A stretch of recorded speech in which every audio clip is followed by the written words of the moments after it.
SMARTcast, your official stop for everything transit in Macomb, Oakland, and Wayne County. My name is Jordan Irving. Once again, I'm your host of SMARTcast. I'm Paul Johnson III, the community bus person, also known as Captain Community. Welcome back, everyone, to SMARTcast, your official stop for all things transit in Macomb, Oakland, and Wayne County. I'm your host, Jordan Irving. And I'm Paul Johnson. Good to see you again, Jordan. Good to see you too, Paul. I'm really excited about this episode because we have our special guest, none other than Danny Whitehouse, who is the Vice President of Paratransit and On-Demand Services. And the reason why I'm excited to have Danny here today is because SMART has a family of services. And a lot of people don't know that, but yet they see all of these variety of buses, vans, shuttle-looking buses, cars even out on the street. And people have even come up to me and said, you know, what is that car, you know, that we know it's a SMART car, but it has a different name and it's Flex, and they're trying to figure it out. So I'm really excited because we're going to give some clarity to all of the different modes of transportation that SMART offers. Amen. I just rode a Flex in Dearborn the other day, so Nice. Just having that flexibility, no pun intended, is really good. But Danny, Morning. welcome. It is the morning somewhere. It is morning, yes. I'm glad to have you. Thank you. Welcome. Glad to be here today. Tell me about you. Like, why do you like transit? That's a great question, Paul. So I came to SMART in 2009. My father had started here in 1974 as a fixed route operator before moving him into central dispatch at the end of his career. So I had the pleasure of really growing up with SMART, getting to ride his buses, spending time in the dispatch office, and seeing how he interacted and others interacted with the public, but also drivers, to understanding the importance of the drivers to the region, and then all the other positions that then help move SMART forward. So when I came here, I started as a customer service representative in the paratransit department and was fortunate enough to move up through the ranks within that department. Transit is crucial to this area. Yes. The services that SMART provides, not just with fixed route, but the community-based services, our paratransit, and our microtransit known as Smart Flex, all of those help move people and create independence for them. Personally seeing family members on dialysis and how debilitating that can be for some people, and that's even if they have a good support network. Mm-hmm. If they don't have a good support network, SMART is there to allow them to make these crucial appointments and life-sustaining treatments. And so to be part of that and make sure that those programs run to the best operating efficiency that we can do, I take pride in that, and that's really what draws me and keeps me with transit. So you talked about microtransit. How does that diversify? That's a great question, Paul. So traditionally, SMART had its, as we mentioned, the community-based program, which was an advanced and continues to be an advanced reservation process.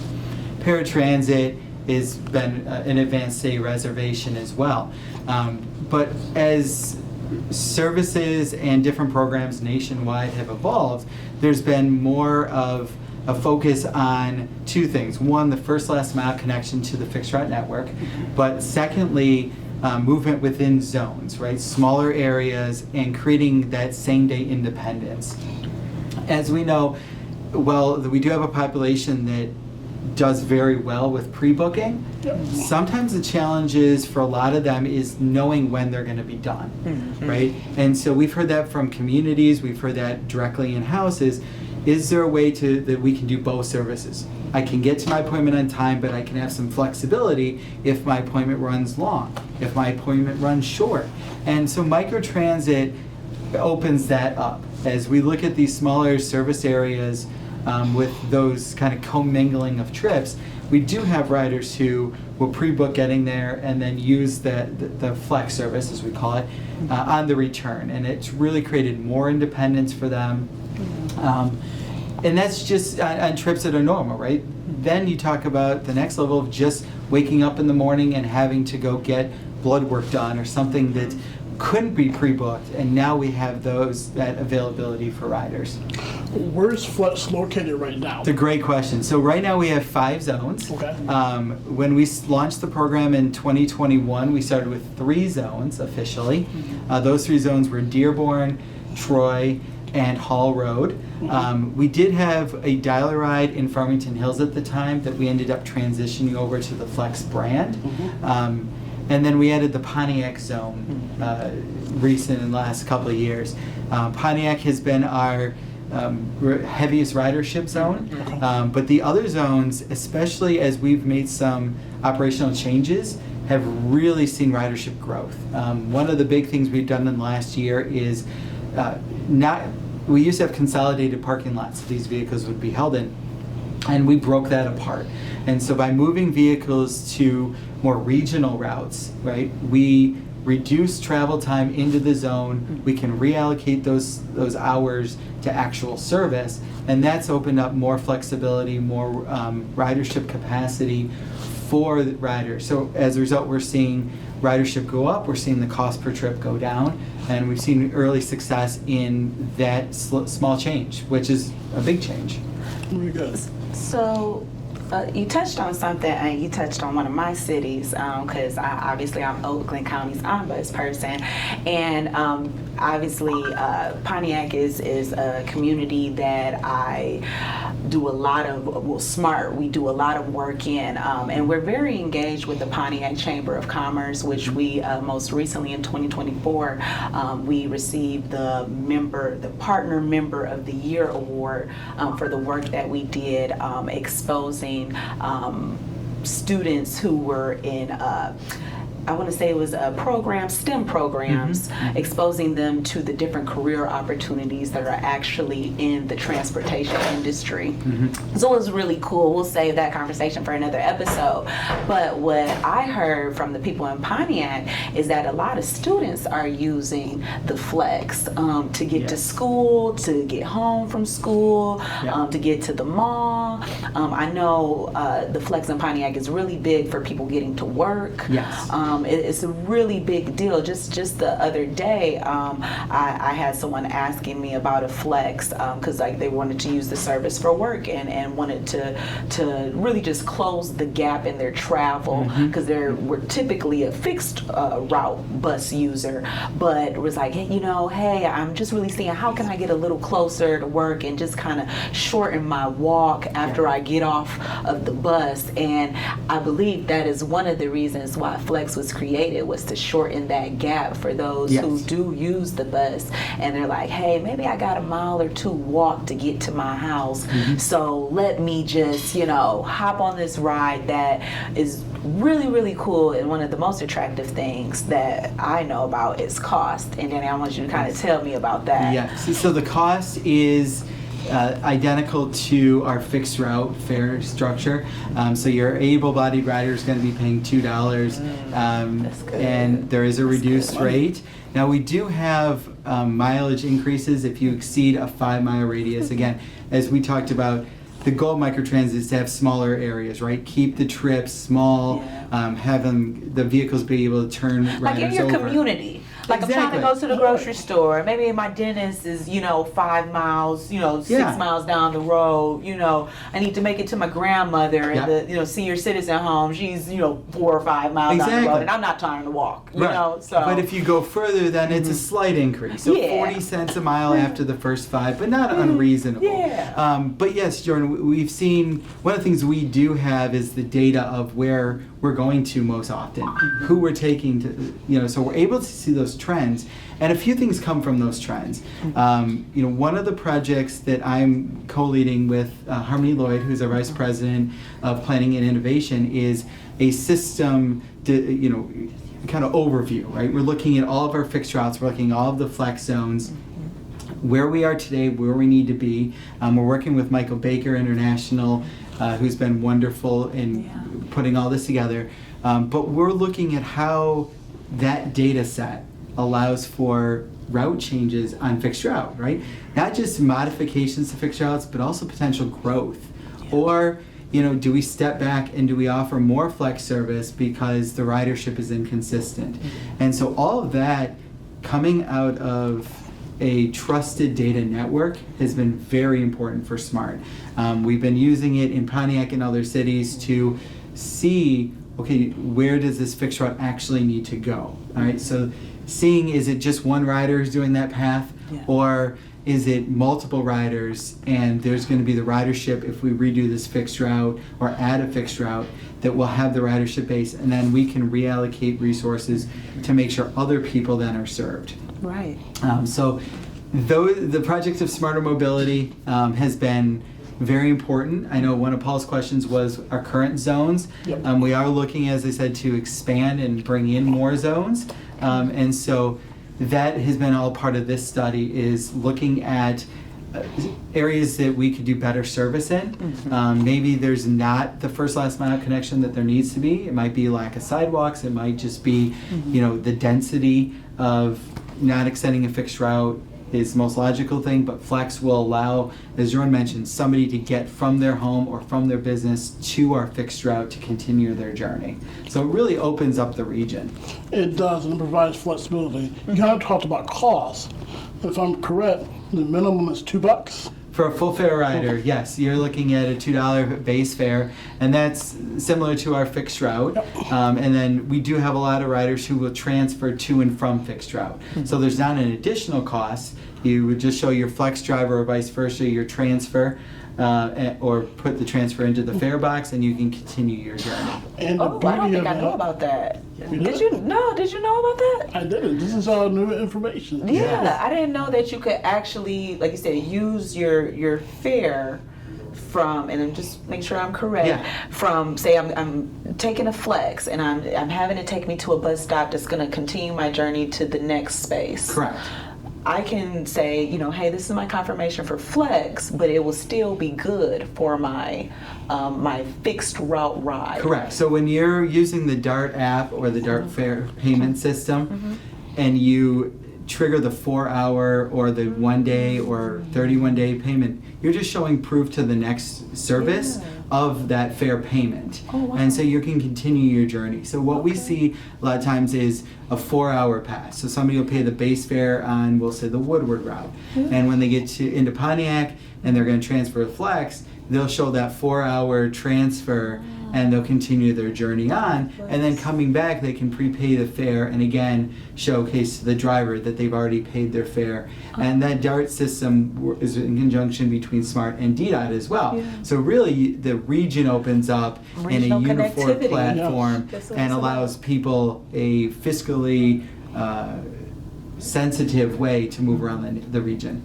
Regional connectivity. That's what it is. And it brings in money as far as it helps people be economically stable. Right, yes. Not just helping the people, right, but helping the business in the region, right? I know that one of the things that we always talk about is one of our values is, right, the multiplier effect is what does transit do, right? When we invest in transit, we grow communities, we grow businesses, right? We open up businesses for employment, for for commerce reasons. And transit becomes the trunk of all of that.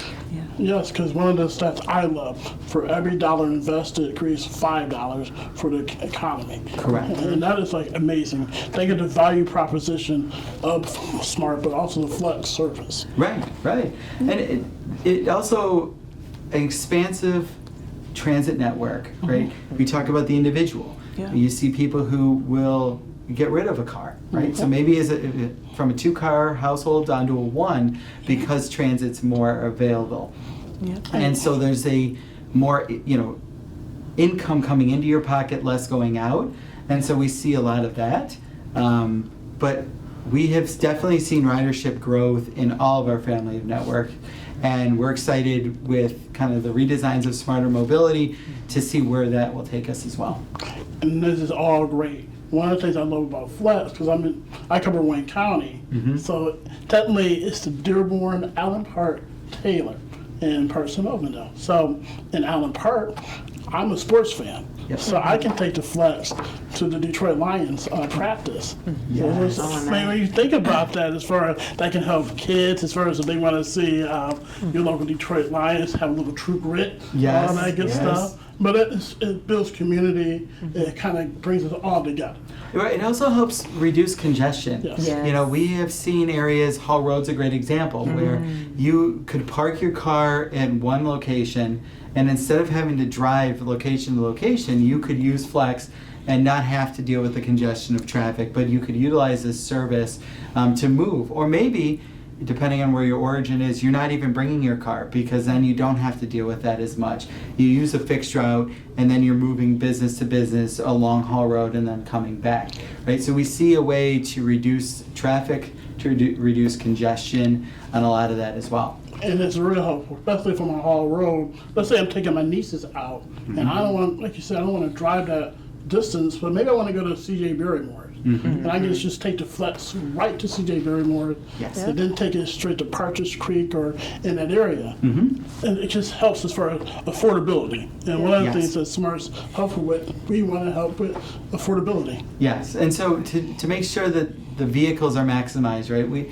Jordan mentioned this earlier, the different types of vehicles, right? So the majority of the vehicles are going to be more of a minivan style, Okay. right? They allow for some greater space to it.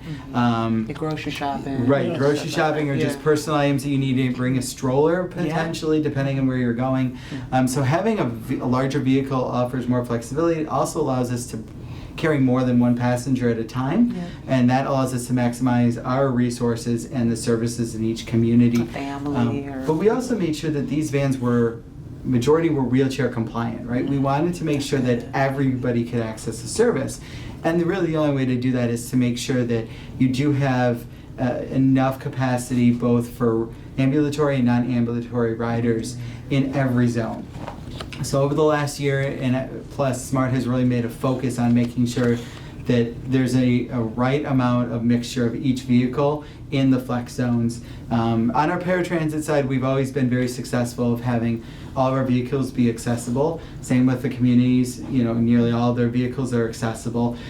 So we wanted to make sure flex follows suit with that. We want riders, to not have to worry about, I need a ride, is the vehicle showing up going to be a good fit for me if I'm in a scooter or a chair? Sometimes people don't know they need that mobility aid before the day of. They may wake up weak. Some may wake up and maybe there's a snowstorm that hit, and for the safety, I'm going to take my chair today. So as SMART, we really want to make sure that we offer that flexibility, that you may not know what life's going to throw at you the next day. So our vehicles being able to accommodate those changes, that we can do that for people. Danny, that is great. Coming from a disability community, we have the celebration of the 35th anniversary of ADA. So just having that accommodation, that's a really good thing as far as it makes people included when they're riding, because everybody can ride transit. Yeah. And that's the beauty of SMART. Everybody's welcome. Yes. Yeah.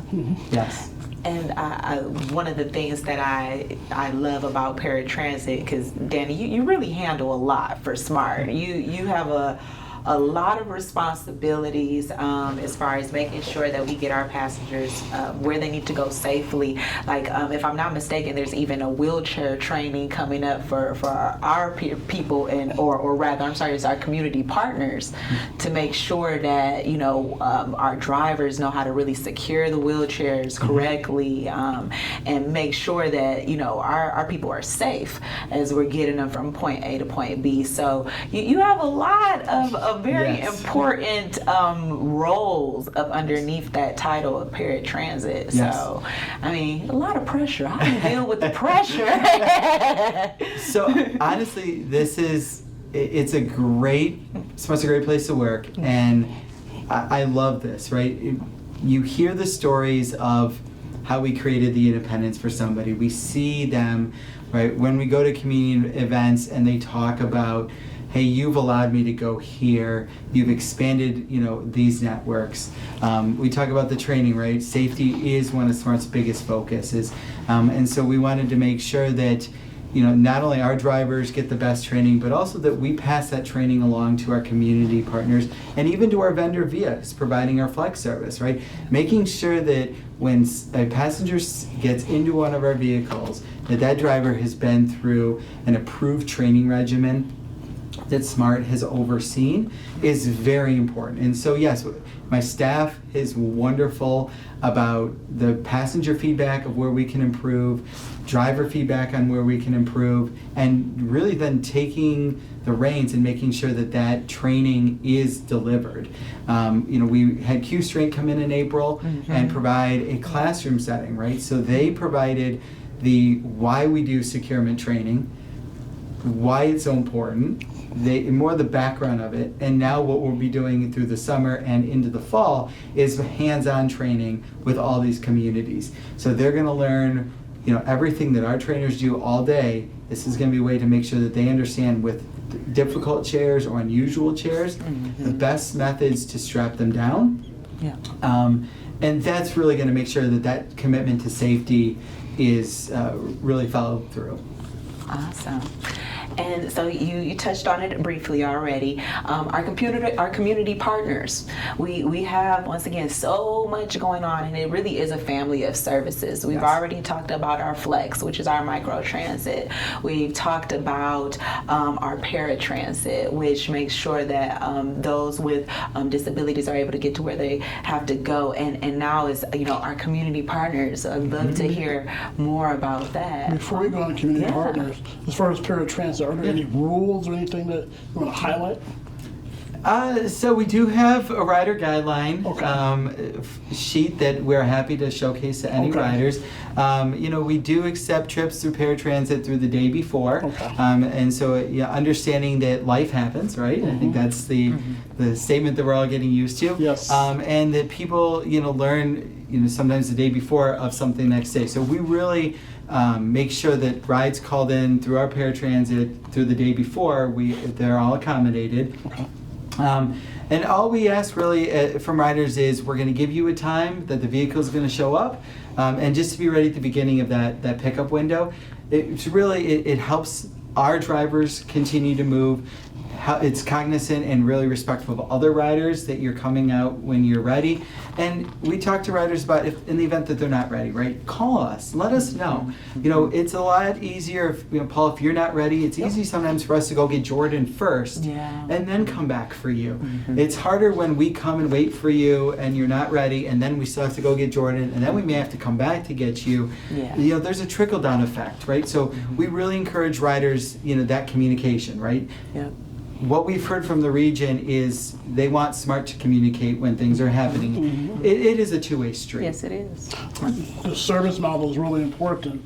What were some of the challenges as far as, because I have to go to a lot of the board meeting, so we've been hiring a lot of operators. So how has having capacity for our drivers helped with services? It's a great question, It's allowed a few different things, right? So more of an even distribution of trips, right, which improves on-time performance.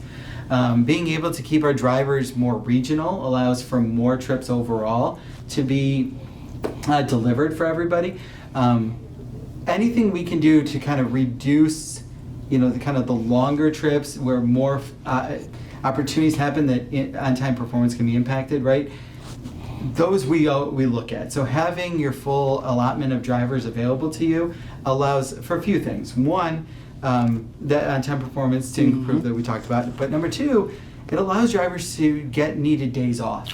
And so now they're staying fresh, right? We talked a little bit about training, right? One of the things that we want to focus on is ways to do more training on a daily basis for drivers, right? So they get hands-on training more often, but more importantly, they get that physical and sometimes mental break from the road and to do training. And so then by having your full slew of drivers allows more of that flexibility. So now drivers on the road are safer because they're not, they've had better training, but they've also had some mental breaks of doing the job every day. And then we can watch how the training is actually implemented and know, okay, do we need more? Do we need different styles of training? So those are improved with this. And then getting the time off away from work, right? Yes. Making sure that you have the time for vacation, that you are taking care of your own body and making sure that you, at any role, right? Not just operators, but that we're all taking care of ourselves that's important. And if you have the appropriate staffing and adequate staffing levels, then your whole product becomes better, your organization becomes better. Danny, that's good. One of the things that 1 year I'll be here for 1 year in August with the self-care. SMART really focuses on self-care of our people, staff members. Because if, like you said, if you're burnt out, you're no good for anybody. No, This is true. So for people that are listening, just in general, self-care, taking care of yourself. Yes. SMART wants people to be able to get to point A to point B, but their employees to be whole. Yes, Yep. absolutely. They're people Yeah. too. Yes. Yes. Doing a very Yes. serious and important job. So yes, no, we can't forget self-care. So thanks for bringing that up, Paul. So now the community partners, Yes, which will yes. probably be, that's one of the, like I said, a different level of family service that SMART provides. Tell me about that, because we have a very tight-knit relationship. I know I'm pretty tight with my Oakland County communities. I know you are with Yes. Wayne, and so is Erica with Macomb. So, Yeah. we're pretty much lockstep. We move together. We do. Yeah, so the community-based program, I believe we have just over 70 different providers across the 3 counties that we mentioned, providing a demand response, an advanced booking service that's aimed within each community of what the community needs are. And that's what makes this program so unique. So, they operate in a design service area that maximizes their residents' needs.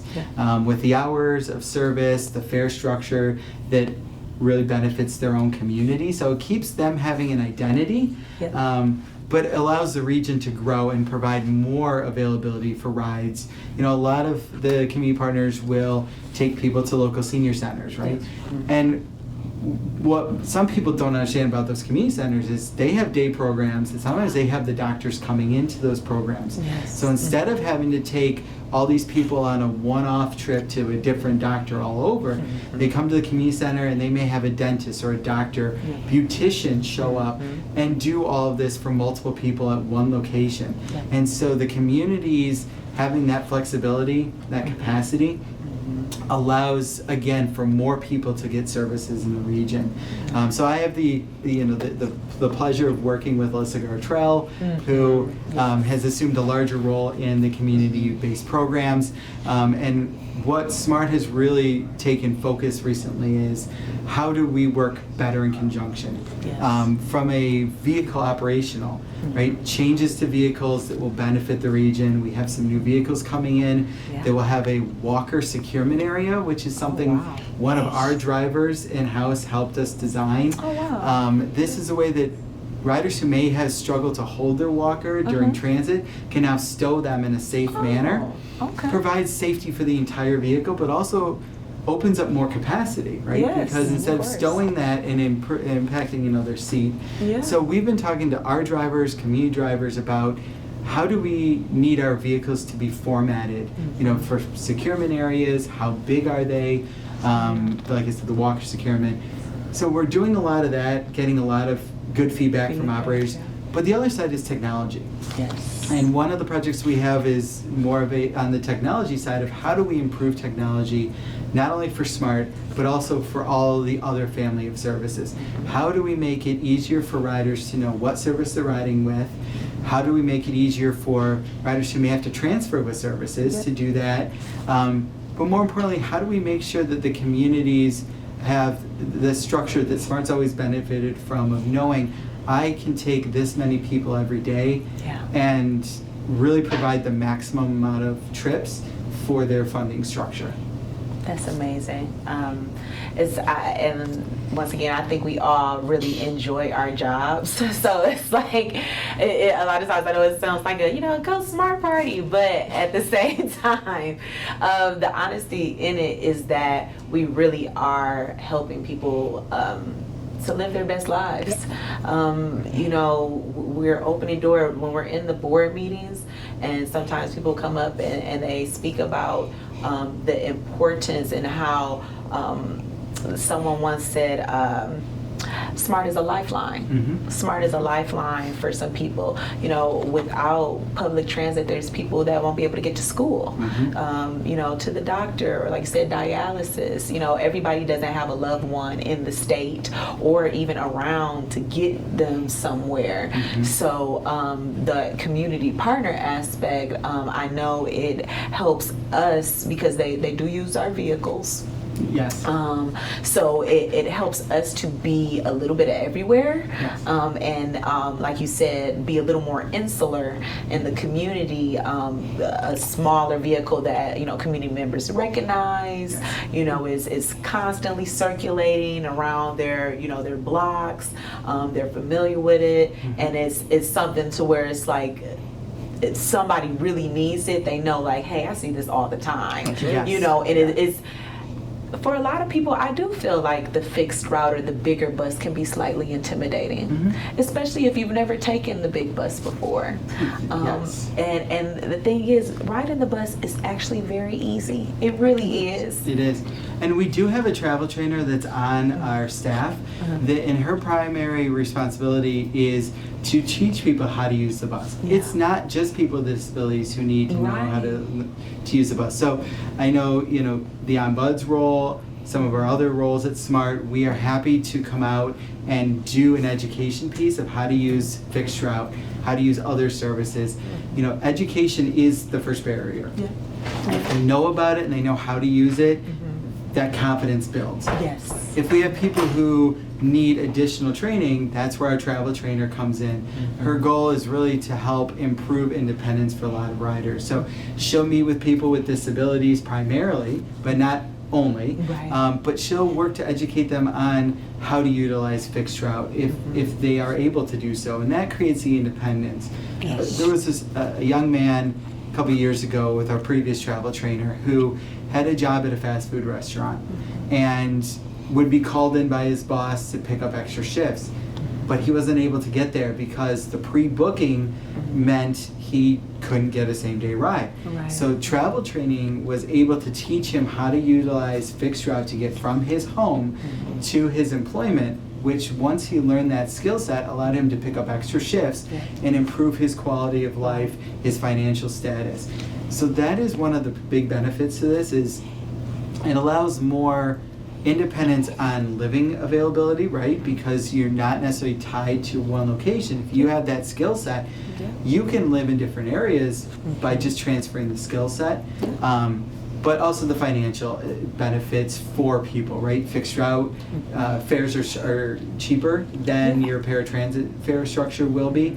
And so being able to do that is more money back in their pockets. And so we're always happy. We have like I said, a travel training program in-house. There is one locally too that is very successful. So seeing the growth of travel training, and I know the region has been discussing and trying to find ways to expand that, but really that just creates more independence and more positivity for not only our riders, but the riders in the region.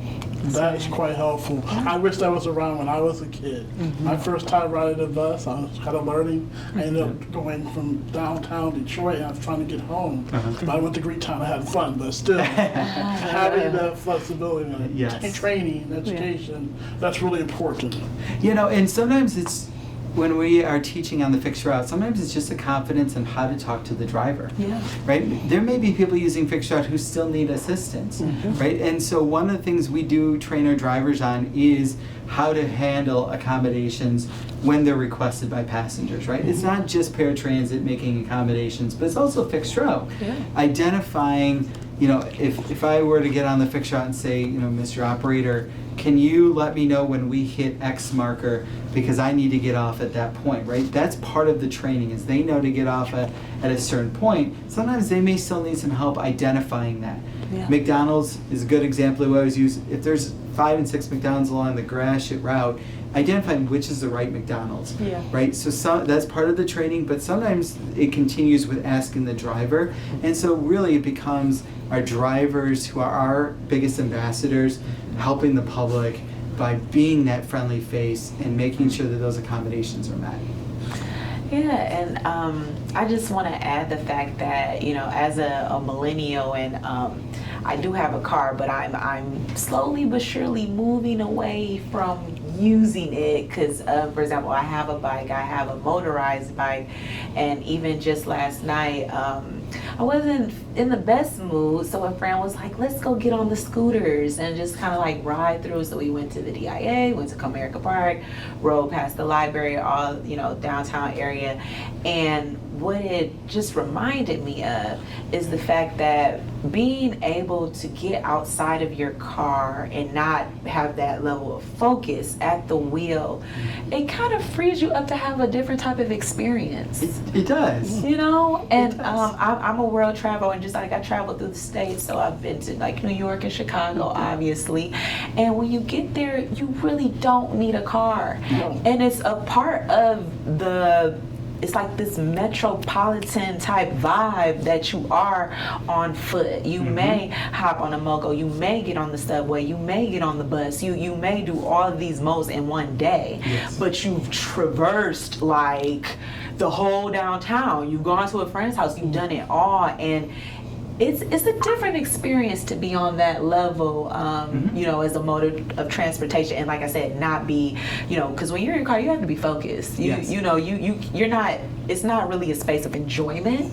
It's more of I got to get here now. Yes. Yeah. So You can relax. When you're on a bus, you can read a book, listen to a podcast. Yeah. There's so many things of multitasking. You can think. Yes. You can think. And you don't have to do that driving your stress level. So we just talked about self-care. Yes. The stress level is down. Yes. Because all I gotta do is get to my bus stop, Yep. sit down, Yep. let the operator do the driving, Yep. and then I get off. But then you also get to talk to people. Exactly. Because one of the Yeah. things, now especially for millennials, they're always behind a square, but people don't know how to communicate. So this again builds the community of SMART. It does, yeah. We always tell our drivers in training, you may be the smiling face that person sees every day, right? Our drivers are very in tune with our passengers. They really become the face for them, not only of the organization, but also for that person. And so we've had drivers in the past who have identified problems with passengers just by seeing them regularly and seeing changes, and have spoken up in a few occasions, and we've been able, as SMART, to reach out and get them assistance through all their networks. But our drivers really play that crucial role. They will call us consistently and tell us, this passenger has never done this, but now I'm seeing a different behavior. And so that, allows SMART the ability to, again, reach out sometimes to a, emergency contact, or maybe a different entity depending on where they're going and who we can reach out to, but really make sure that that individual is protected and is getting all the help that they need. That's a great story. Honestly, when I first started, we had a great employee named Norm. He had somebody, there was a rider that had a disability, and we needed to give him services. So I was able to reach out to one of our partner agencies, Disability Network, and a few other agencies, and they were able to actually provide him services. So what's great about SMART, and especially for us being an on-bus person, we have to link up with community partners, because that way it's always good to have partnership, because you never know who you might have to call. Exactly, yeah, and that's one of the things that we look for in drivers, right? Is those people who have the compassion, who will understand that they're not just driving, right? They are a true transit ambassador, and to identify sometimes what service is right for the person, right? But they also talk about the family of services with their own riders. They're saying, Flex is in this area. The benefits of Flex are X and X and Y. We have a great call center, 2 call centers actually at SMART, who are very well trained in knowing all of the family of services and working with people to identify what is that best service for them individually. If people have questions on, I live here, I really need to get to this point, our call centers are great at mapping the trip out and looking at every step of what would needed to be done.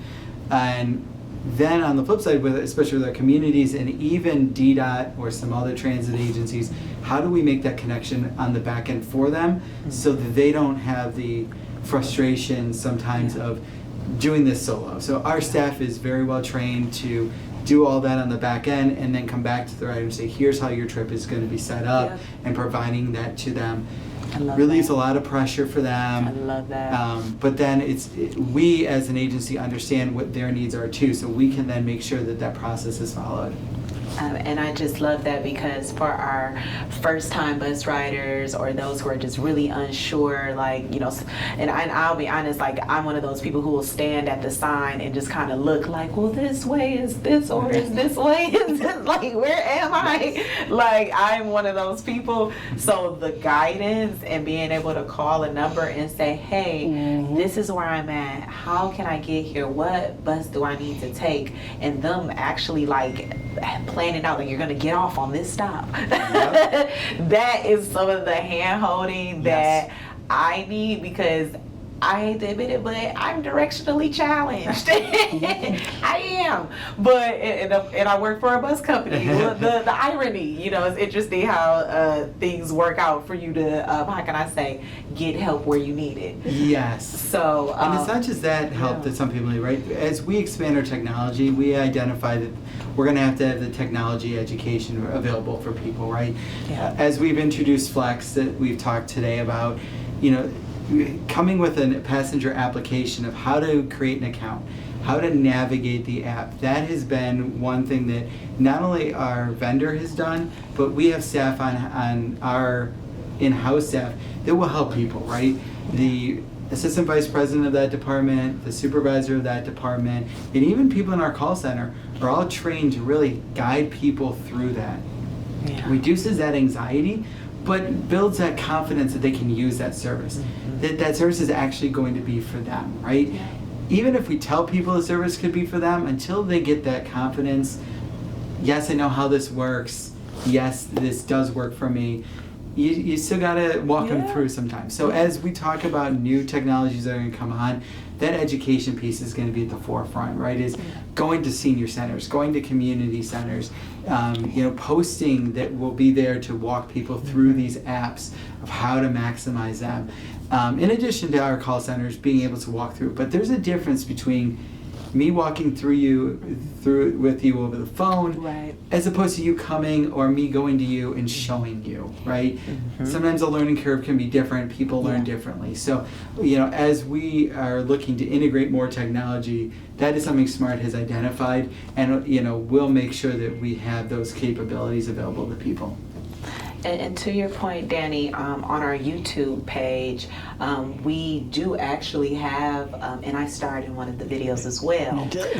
We have a how to ride fixed route video, a how to ride the flex video, how to ride paratransit video. We have the how-tos, and like you said, the beauty of it too is we're no stranger to our communities. So you've done presentations, I've done presentations, you've done presentations, Jim Henderson has done presentations, Shanna Shore. It's quite many of us here at SMART that are qualified to come in and talk to people about how to ride step by step, and we'll stay and we'll answer the questions, and we bring gifts and you know, that's what we're here for. We are.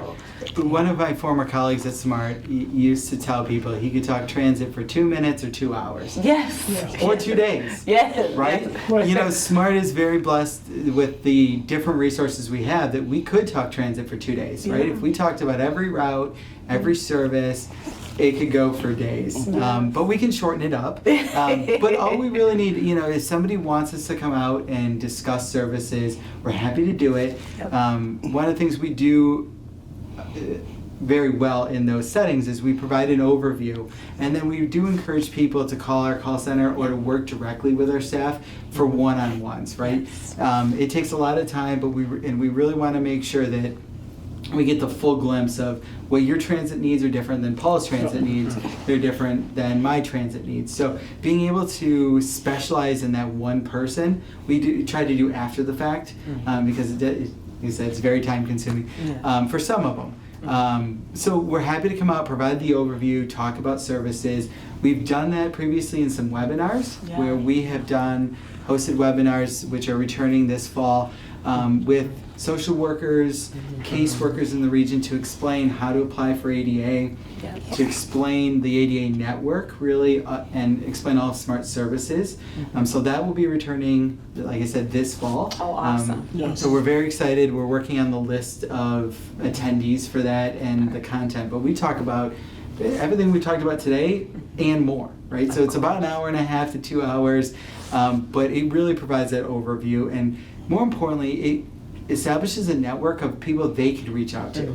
So if they have questions, they can work as an advocate to reach out to Shanna on Flax or Leslie, who's in our ADA department, and say, this person needs this accommodation, and start that process. So You do a lot. Do you sleep? I do.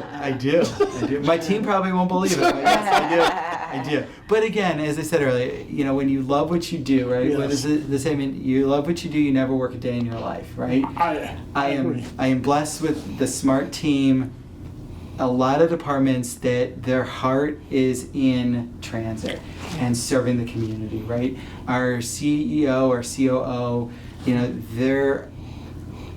their guidance, what they've taught us and the other leadership team since they've came on has been invaluable. Their support in letting us grow and be productive and let SMART evolve has been great. And even we talk about, like I said, every department, right? Every Yes. department has a tie into this. And so coming into the SMART family, right? That's a big deal, right? You're going to be helping the community. You're gonna see that, the results of that, and ridership increases, feel-good stories, and et cetera. Because what I love about SMART, we can't be in silos. Ombudspersons can't be in silos Right. because we rely on the information from all the departments, Yes. which still allows us to deliver great information to the community. Yes. And That's I mean, that's like amazing. Yes. Or as I would say for the younger folks, for reals, for real. Well, we really have had a lot of fun and enjoyed hearing not just about the work you do, but even your personal story with your father working for SMART and you continuing that legacy of being able to help your community, all the 3 communities that we serve in Southeast Michigan. And what an amazing charge to have, as a person. So it's really been a pleasure and an honor pleasure. to have Thank you, you. Danny. Thank you very Thank much. you, Danny. Oh yeah, and congratulations! A few months ago, Flex got his millionth rider. Yes. So in December of 2024, we did reach the milestone of 1 million rides on Flex. Yes. Yeah. We made a big deal about that, right? Yes, At we the did. board, at the board meeting, but also within the community, right? Acknowledging riders and the operators who made that possible. So took just about under 3 years to reach that milestone. So we're excited for the next million and the million after that. This is exciting. Thank you, Danny. Thank you. You really have made our day, but also the viewers out here. They're going to be so excited. Thank you. Thank you for having me. This is Thank you. a pleasure. Yes, Thank you. and thank you for joining us on SMARTcast, which is your official stop for all things transit in Macomb, Oakland, and Wayne County.